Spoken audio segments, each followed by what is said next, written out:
Hello art friends, my name is Fleshwad and today we're talking about the lack of Black representation in horror. As you are most likely aware, the Black Lives Matter movement is in full swing right now. Rightfully so, there's so much unjust going on in the world right now. Black people are fighting for not only justice, but their rights and their lives. It is a fight they have been fighting for 100+ years. I wasn't sure what I could really do to help. I don't have much in the way of donating, but I do love to create art. Art is very powerful. It's a very powerful way to express your feelings, your thoughts, and your emotions. I wanted to create this video with the Black Lives Matter movement in mind and use my platform, though it may not be that big. It is still, I do have a good reach, and I did want to talk about the lack of Black representation in horror. This really does need to be a bigger discussion. Lack of Black representation does not only happen in horror, it happens in video games, literature, Hollywood in general, anime, and so on. Today, I am only going to be focusing on the horror genre as it's what I know best and closer to my heart. All proceeds from this video will be donated to the NAACP Legal Defense and Educational Fund, a group dedicated to ensuring racial justice and equality. They have been around for 100+ years and have made an impact on today's society. My videos don't usually make that much, so if this video makes less than $10, I will triple the donation amount, and if it makes less than $20, I will double the donation amount. I don't have much to give, but I'm sure anything helps. A link to that organization will be in the description box if you want to check them out, so that you can read up about it yourself if you'd like. So I came across this tweet posted by Twitter user @chaoticresident, who shared her troubles when it comes to cosplaying as a Black creator. It reads, "I want other cosplayers to know how much hate I get just cosplaying, then come and tell me that cosplaying isn't a political statement." The replies, which I will be censoring, honestly broke my heart. This is not okay, and this is just one creator who is openly sharing her experiences. It definitely doesn't start and end here, but it could. If Black characters were more normalized in anime and not such a rare oddity, maybe people wouldn't think like this. I'm not sure, but it really did break my heart, and I was immediately reminded of a project two of my friends have started with the #PopCultureBlackout and the #BlackCreativesMatter. Here's a post from @slasher_craft and @real_terrors. Real is also a Black creator, and Slasher has been creating a whole bunch of Black creator art as well. I will leave both of their Instagrams in the description below. So for this video, I did want to take a white roll and draw it as a Black girl. I'm saying girl because I'm drawing a girl, but draw it like with a Black character. And I asked a couple of other artists if they would be interested in participating, and some said yes, and so I will show their art during this video. So my longtime art friend @CaffeineHug, by the way, every artist will be linked in the description, so please check them out. She brought up that she was going to draw Sydney from the Scream series, portrayed as a Black character, and go the final girl route, so I decided to do the same and draw Nancy Thompson from A Nightmare on Elm Street. So before I show you my art, here's CaffeineHug's art. Her art is so cute. She actually really does really good at drawing like different types of characters. I just adore her art, and she does do kind of like screen cap art, which is so cool. I wish I could do that. This one is just beautiful. It really is so beautiful. She like went all out. It's amazing. So yeah, let's talk about Black character representation in the horror genre. This is of course all my opinion, and if you do feel different, please leave a comment down below and let's open this up for a discussion. Before I get started, I would like to say if you haven't heard of the horror streaming service Shudder by now, you really should look into it. Shudder has an original documentary titled Horror Noir, documenting the thoughts and history of Black representation in horror. I just watched it a couple of days ago and it really makes you think differently. Like, if you don't think there is a problem with the black characters in horror, you need to watch this documentary. In this video, I will be discussing a couple of different black character tropes, as well as movies that were pretty much game changers in some way or form to black culture in horror movies. I will be referencing horror noir a ton, so if you would love to get a more in-depth look at anything I'm mentioning, please go and watch it. First up, an object of violence and ridicule. Way back to before black people could even be in movies, there was blackface. You have all heard the word. It's extremely disrespectful and vulgar. White men would paint themselves in blackface to portray a black character. These characters were often depicted as either foolish or as someone to fear.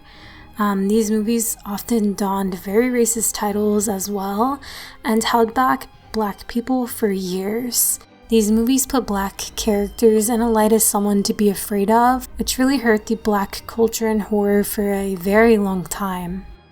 After this era, we did start to see black representation in horror, but mainly in the form of a placeholder, which means they were just kind of in the background and they were rarely integral to the story. This went on for some time until a major change came in George Romero's 1968 Night of the Living Dead. This was the first horror movie to not only have a black lead, but a black lead as a leader. He was a leader in the movie, which was very different for its time, which is kind of crazy to me that something as small as that was so game-changing back then, despite, of course, his tragic ending. If you haven't seen it, I don't know, I think that it was hard to watch. Ben, the main protagonist, was the leader, which was unseen before. After this, we saw a couple of more black leads in the early 70s, one of which came in the form of Blackula, a black Dracula, which my friend Far Out Designs on Instagram drew for us. So yeah, this movie was actually very integral to the black history for horror. It was the first of famous movie monsters that we got to see through a black lens. Another trope started to take form, the mythical or magical character, where an older character comes across as all-knowing. In my opinion, this is the most common trope. We see this in Richard Halloran in The Shining, the mortician Bloodworth in Final Destination, which is played by Tony Todd, Dr. Death in Child's Play, the original, Morgan Freeman in basically every movie. You get the point. This trope was so overly used in not only horror but many other movies where there is only one black character.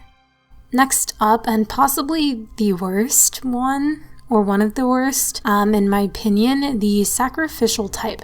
So this mostly happens in movies where someone has to die to get the point across, but it obviously cannot be the main character, who is usually white. Some examples of this are Evelyn in Annabelle when she sacrifices herself for the white lady, or Ali from Friday the 13th Part 3, to name a few. Which leads me to, in my opinion, the worst horror trope of all, and this doesn't only happen to black characters, this is just a horror trope in general. Slashers prefer blondes. In most of the movies where we did see a lead black horror villain, they were always obsessed with a blonde co-lead. This is very prevalent in Candyman. However, that being said, Candyman was a huge leap in the right direction for black representation, in my opinion. Not only was it centered around black culture, it was also really the first time we saw a black supernatural killer. And I haven't seen any of the sequels, but in the horror noir documentary, they do mention that the sequels really do the original justice, so I'm definitely gonna have to look into them. But Candyman did have both faults and strengths, but I personally believe it helped more than it hurt. And the last trope I want to discuss briefly, the black dude dies first. This is probably the most commonly known trope, as it does happen in a lot of movies. Friday the 13th, Scream. It also goes hand in hand with the token minority trope, And the sacrificial character trope, while it is a fairly known trope, it honestly doesn't happen as much as you might believe. For example, Kincaid in A Nightmare on Elm Street 3, and he was also in A Nightmare on Elm Street 4, so he did stay till the end of the third one that he was in. So there are movies where that doesn't happen, but it does happen quite a bit. So why do all of these tropes matter? Well, I think it's time that Hollywood stops hiring black actors only to fit these tropes. I think we deserve horror movies centered around a black protagonist, movies with black heroes, not movies where the black man or woman is only there to really benefit the main character, or like this sassy sidekick trope. Like, there's a bunch of tropes where the black actor or actress is really just there to benefit the main character. But in horror noir, you can see that it takes time, but black characters really have gotten somewhere. They started out as objects of fear, but with major help from recent horror films such as Get Out, Us, The Girl with All the Gifts, Attack the Block, to name a few. These were named in the documentary, but black characters have finally obtained the hero title. And so we have seen it done before, and we know it can be done. I just really hope that with all that's going on right now, it opens up some people's eyes. I mean, they said this in the documentary, and it kind of really broke my heart, where one of the girls in the documentary, she says, I think that they were talking about the movie Tales from the Hood, that she says, in the movie, they get a win. And she says, even though it's justice in the movie, it's still justice. And that really resonated with me. I mean, all that's going on right now, we need some wins. And I know horror movies does not compare to the real life horror going on right now. I do think that children are the future. And I do think that if little kids see themselves represented in horror movies or anime or movies in general, I really do think that that can make a major change in the way they grow up. I mean, imagine not really ever seeing yourself in your favorite genre. It's very disheartening, honestly.